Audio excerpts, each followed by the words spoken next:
লোকটির ব্যাগ এই বাচ্চাটা নিয়ে পালালো, আবার তার বাবা মা এসে দিয়েও গেল। এর আসল কারণটা আপনারা বুঝতে পারলেন না, তাই তো? এর আসল কারণ হলো ল্যাপটপটি খুলে রাজু ভাইয়ের ছবি দেখে, আর রাজু ভাই হলো এই শহরের অনেক বড় ডন। তাই ফেরত দিয়ে গেল। লোকটি করিম ভাইয়ের কাছে গেল আর বলল, আমি রাজু ভাইয়ের ভাই, আমি ভাইকে খুঁজতে এসেছি। আর করিম চাচা হলো রাজু ভাইয়ের দলের লোক। করিম চাচা লোকটিকে এক জায়গায় নিয়ে যায়, আর করিম চাচা বলে রাজু আর চন্দু দুজন মিলে এই শহরে গুন্ডাগিরি করতো, আর তাদেরকে সবাই ভয়ও পেত। তারপর তাদের সাথে আরও অনেক বড় ডনের দেখা হয়। তারপর তাদের জীবনে অন্যরকম হয়ে যায়। তারপর মুম্বাইয়ের নতুন পুলিশ কমিশনার আসতেই রাজু ভাই আর তার গ্যাংয়ের সব 2 নম্বরই ব্যবসা বন্ধ করে দেয়, আর তাদের খাস লোককে ধরেও জেলে পুরে দেয়। রাজু ভাইয়ের বিশ্বস্ত 3টি লোককেও ধরে জেলে পুরে দেয় পুলিশ।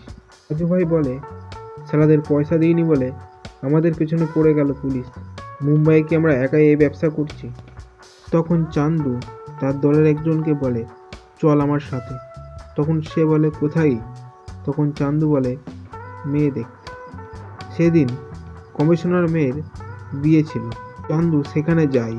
সেখানে শুটিংয়ে বৃষ্টির সিন হচ্ছিল। হঠাৎ জলের পাইপটি কমিশনারের মেয়ের দিকে ঘুরিয়ে দেয়, আর তাদের সবার গায়ে বৃষ্টি পড়ে। তখন চান্দু গিয়ে মেয়েটিকে তুলে নিয়ে আসে।